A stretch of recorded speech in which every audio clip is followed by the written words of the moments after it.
থেকে কাতান, কারণ প্রোগ্রাম বিভিন্ন দেশে। তো আসলে আমি কি করি, মূলত আমার কাজটা কি, আমি বিভিন্ন দেশে যাই। আমি বিভিন্ন দেশে গিয়ে আমার এই জার্নিটাই সবার সাথে শেয়ার করি, আমার এই জার্নিটাই শেয়ার করি যে আমি কিভাবে ডিএক্সএল আসলাম। এখন আমি যখন ডিএক্সএল আসি তখন কিন্তু আমাকে অনেক চড়াই উতরাই খেয়াল করতে হয়েছে, কারণ আপনারাও যারা এখানে আছেন ডিএক্সএল আছেন আপনারা জানেন, কাউকে যখন ডিএক্সএল এর কথা বলেন আপনাদের কি বলে, কি বলে, কি বলে, কি বলে, অনেক ধরনের কথা বলে, রাইট? তো মূলত আমাকে এই ধরনের কথা অনেকেই বলছে, ক্লিয়ার। আর হচ্ছে যে ওই কথাগুলোতে কিন্তু ওভারকাম করতে হবে আপনাদেরকে, আমাকে সবাইকে। আর বিশেষত যে আমি যে এখানে আসলাম, আমার প্রথম জার্নিটা যদি বলি, আমি কিন্তু ডিএক্সএল আসলে ব্যবসা করার জন্য আসি নাই, বলতে আমি ডিএক্সএল এর প্রোডাক্ট বিল্ডের জন্য আসছিলাম। আমার মাথায় প্রচুর কথা হইতো। আমার একজন সিনিয়র ভাই মাইনুদ্দিন তখন, যার হাত ধরে আমি ডিএক্সএল আসি। তো ওনার সাথে আমার একটা ভালো সম্পর্ক, তখন বাবুল ভাইয়ের মোবাইল দোকানে চাকরি করি। তো উনি আমার দোকানের সামনের দোকানে, আমার রেস্টুরেন্ট, উনি ওই রেস্টুরেন্টে চাকরি করি, পাশাপাশি দোকান হিসেবে আমার সাথে একটা ভালো সম্পর্ক হয়। বাট বয়সে ডিস্টেন্স হচ্ছে 10 বছর, আমার না 10 বছরের, আমার 10 বছর, তারপরে একটা বন্ধুত্ব সম্পর্ক হয়ে গেছে। তো আমার মাথায় প্রচুর বোঝা হতো, ছোট ছোট রক্ত আসতো, বুঝে আসতো, এবং সবসময় হাত দিয়ে করতাম। উনি কিছুদিন খেয়াল করার পর আমাকে জিজ্ঞেস করলো, আপনার মাথায় কি সবসময় এভাবে করেন? বললাম মাথায় বোতা। উনি বলতেছে আমার একটা সাবান আছে মালয়েশিয়ান, এর মাশরুমের সাবানটা ব্যবহার করে দেখছেন, ঠিক আছে, আপনি বলতে বলুন একটা গিফট দিয়ে ভাই মানুষ, ঠিক আছে। তো উনি কি করলো, আমি আর জানতাম না বাহারের যে এক প্যাকেটে 2টা সাবান, উনি ওনার জন্য কিনছে, উনি একটা আমাকে দিয়ে দিয়েছে, আরেকটা উনি দিয়ে দিয়েছে। বলে যে গোসলের আগে মাথায় বেশি করে ফেনা উঠে 10-15 মিনিট বসে রাখবেন। এইভাবে করে 20-25 দিন করলাম, দেন আমার গোটাগুলো ভালো হইলো। আমি শুধু আমার এই গোটাগুলোর জন্য কিন্তু বাংলাদেশ থেকে 16,000 টাকার ওষুধ পাঠাইছে আমার বড় ভাই, হোমিওপ্যাথি। এই দেশে হসপিটালে গেলাম, তাও ভালো হচ্ছে না। যদি সাবানটা ইউজ করে আমার গোটাগুলো ভালো হইলো, তখন কিন্তু আমি তাদের সাথে আমার যোগাযোগ করলাম, ভাইয়ের সাথে যে আমি আমার অফিসে যাবো, প্রোডাক্ট দেখবো। দেন অফিসে আসলাম, কফি খাইলাম, কফিটা ভালো লাগলো, টুথপেস্ট কিনলাম, টুথপেস্ট ভালো লাগছে। সে থেকে আমার জার্নি শুরু। তারপরে ব্যবসা কর্ম সিদ্ধান্ত নেই নাই, মাঝে মতো অফিসে আসে যাই, ঠিক আছে, ওনার সাথে। তো আসলে গেলে আমাদের চাঁদপুরে আছেন ভাই ছিল ফারুক ভাই, ওনাকে পাইতাম আসলে অফিসে বেশিরভাগ। তো উনি আমাকে বলতো যে আপনি চাকরির পাশাপাশি যখন করতে পারেন। আমি বললাম কিভাবে দেবো, তাহলে আসলে একটু বসেন, সময় দেন। সময় দিলাম, মার্কেটিং প্ল্যান, আমাদের সিস্টেম দেখাবে কিভাবে ইনকাম করা যায়।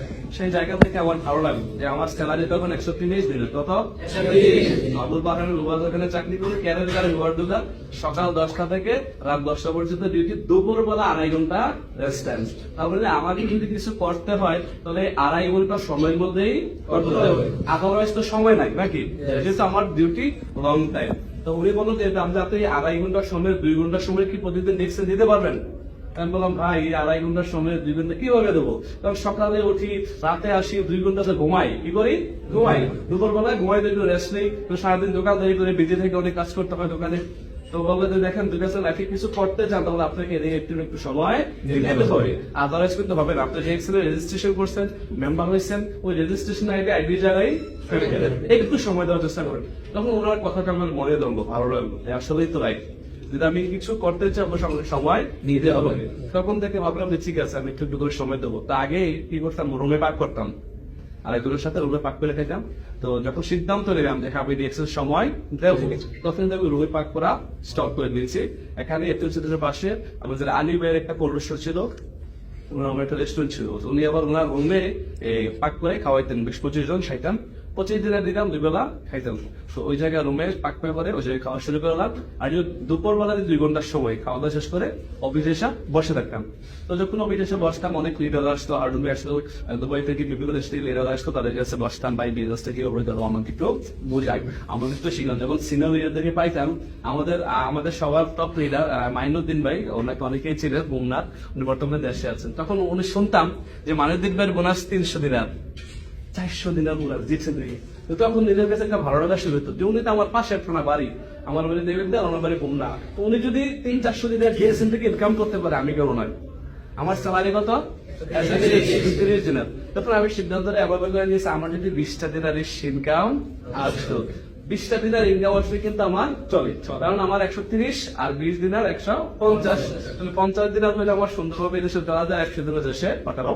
যেহেতু আমি মধ্যবিত্ত ফ্যামিলির ছেলে, রাইট, আমরা সবাই এখানে কি মধ্যবিত্ত, আমরা কিন্তু কেউ উচ্চবিত্ত নয় এবং আমরা নিম্নবিত্ত নয়। কারণ হচ্ছে যে নিম্নবিত্ত যারা, তারা 4-5 লাখ টাকা খরচ করে প্রবাস আসতে পারে, আবার যারা উচ্চবিত্ত তারা কিন্তু এই মিডল ইস্টে আসে না কাজ করার জন্য, রাইট। আমরা কি মধ্যবিত্ত। তো যেহেতু মধ্যবিত্ত ফ্যামিলির ছেলে, আমার বেগিনার ইনকাম চলবে, ওই সিদ্ধান্ত নিয়ে কিন্তু শুরু করি। তো শুরু যখন করি আসলে শুরুটা অনেক ডিফিকাল্ট ছিল, কারণ আপন মানুষদেরকে বলতে গিয়ে আমি অনেক হতাশার মধ্যে চলে গিয়েছিলাম। যখন আমি আমার বন্ধুদেরকে বলেছি ডিএক্সএনের কথা, আমার কোনো কোনো বন্ধু যারা জাহাঙ্গীর ঘরে পড়তো, ঢাকা ইউনিভার্সিটিতে পড়তো, বিভিন্ন বিশ্ববিদ্যালয়ে পড়তো, যাদের সাথে আমি পড়াশোনা করেছি 15 বছর 18 বছর, তো তারা আমাকে ফেসবুক থেকে আনফ্রেন্ড করে দিয়েছে। মজার বিষয় হচ্ছে কারণ আমি ডিএক্সএল করি। তার পাশাপাশি আমি আমার আপন বড় ভাইকে বলেছিলাম যে ভাই আসসালামু আলাইকুম, আমি ডিএক্সএল এর সাবান ইউজ করে আমার মাথার গোটাগুলা ভালো হয়েছে, এই কোম্পানির সাথে আমি বিজনেস করতে চাই। এটা অনেক বড় একটা কোম্পানি, মালয়েশিয়ান কোম্পানি। হ্যাঁ, আমি একটু একটু করে এখানে পার্ট টাইম করলে হয়তো এখন তাকে টেনকে বলে যাবে। তখন আমার আপন বড় ভাই, এক মায়ের পেটের ভাই, ওই তখন কি বলেছিল জানেন? ওনার উত্তরটা ছিল, আরে এগুলো করার দরকার নাই, নেক্সট আপনার ডেস্টিনি করে 3.5 লাখ টাকা দেওয়া। আপন বড় ভাই আমাকে এইভাবে করে বলতো। তখন আরো একটু কষ্ট পেলাম, মানে যেহেতু আপন বড় ভাইয়ের কাছে একটা সাজেশন দিয়েছিলাম, আসলে যেহেতু উনি বড় ভাই, ওনার কাছে এটা খারাপ মনে হয়েছে, যেহেতু জানে না। আল্লাহ বলছে কোরআনে যে জানে এবং যে জানে না তার মধ্যে কখনো সামলাতে পারে না। তো উনি এই বিষয়টা সম্পর্কে জানে না, বিদায় কিন্তু আমাকে বড় ভাই হিসেবে ছোট ভাইকে প্রোটেক্ট করার জন্য, যেন আমি কোথাও না যাই, ভুল পথে না যাই, টাকা পয়সা খরচ না করি, তো উনি আমাকে ওইভাবে সাজেশন করছে। ক্লিয়ার? তো ভাইয়ের সাজেশনটা আসলে আমি রিসিভ ততটা করি নাই, কারণ আমি তো ডিএক্সএন কে কাছ থেকে দেখছি বলতে যে মাইনুদ্দিন ভাই, উনি আমার পাশের থানার লোক। উনি যদি 300-400 দিনে ইনকাম করতে পারে, আমার তো 20টা দিনে ইনকাম আসলেই চলে। আমি 20 দিনে আর স্বপ্ন ডিএক্সএন এ আসি, তাহলে আমিও পারবো। ওই সিদ্ধান্ত নিয়ে আমি একটু একটু করে কাজটা শুরু করি। অফিসে আসা যাওয়াতে আছি, মানে সাথে পরিচিত হচ্ছি, কাছের লোকদেরকে বলছি। তো আমার যে কোম্পানি, ওই কোম্পানির লোকেরা ওরও স্যালারি 140, আমার আগে যারা আছে তারা 150, একটু সিনিয়র যারা সর্বোচ্চ স্যালারি 170 বা 80। এখন আমার স্যালারি কিন্তু 130। যখন আমি মানুষকে বলি, আমার কোম্পানির লোকদেরকে ডিএক্সএল এর কথা বলি, এইবারে এগুলো অনেক যে আগের মতন অফিস চলে কিনতে হয়, অফিস গেলে ফ্রি কফি খাওয়ায়, গেলে ফ্রি কফি খাওয়ায়।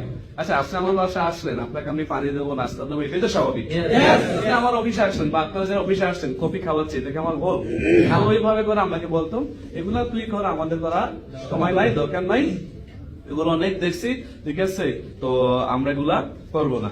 কাছের বন্ধুরা, একই কোম্পানির মানুষ, তাও তারা না করে দিল। আপন ভাই না করে দিল, বন্ধুরা ফেসবুক থেকে আনফ্রেন্ড করা শুরু করে দিল। আসলে বিষয় হচ্ছে কি, যখন একটা মানুষের সকল দরজা বন্ধ হয়ে যায়, তখন আল্লাহ পাক কোনো দরজা ওপেন করে দেয়। তো আমি সবসময় বিশ্বাস করি যে রিজিক দেয় আল্লাহ। আমি যদি সত্যের উপর অবিচল থাকি, আমি যদি আমার পরিশ্রম করি, আমি যদি নিষ্ঠার সাথে কাজ করি, আল্লাহ যে কোনো জায়গাতেই কিন্তু সফলতা উঠে দেয়। সবাই জানি পরিশ্রমী কিন্তু সৌভাগ্যের প্রথম জায়গায়। যারা পরিশ্রম করতে পারে, যারা পরিশ্রম করে, তারা কিন্তু সাকসেস, রাইট? আমরা সবাই একজন সাকসেস মানুষের কথা জানি, যিনি কিনা আমেরিকার মতো একটা দেশের শ্রেষ্ঠ প্রেসিডেন্ট, রাইট? ওনার নাম কি? Abraham Lincoln. তাহলে আমরা যদি একটু ওনার জীবনীটা দেখি, ওনার বাবা কে ছিলেন? মুচি ছিলেন, জুতা সেলাই করতেন, জুতা পলিশ করতেন। তাহলে সে ওই জুতা পলিশ করার ছেলে, সে ওই জায়গা থেকে আজকে আমেরিকার মতো একটা দেশে কি হয়েছে, এবং তাকে মানা হয় সর্বকালের শ্রেষ্ঠ প্রেসিডেন্ট আমেরিকার। ক্লিয়ার? তার নাম কি? তাহলে সে যদি পারে, আমি কেন নয়, আপনি কেন বলেন? তার বাবা, আমরা অনেকেই মনে করি যে আমি তো অনেক শিক্ষিত না, আমি তো অনেক স্মার্ট না, আমি তো অনেক পড়াশোনা করি নাই, আমি আপনাদের মতো গিয়ে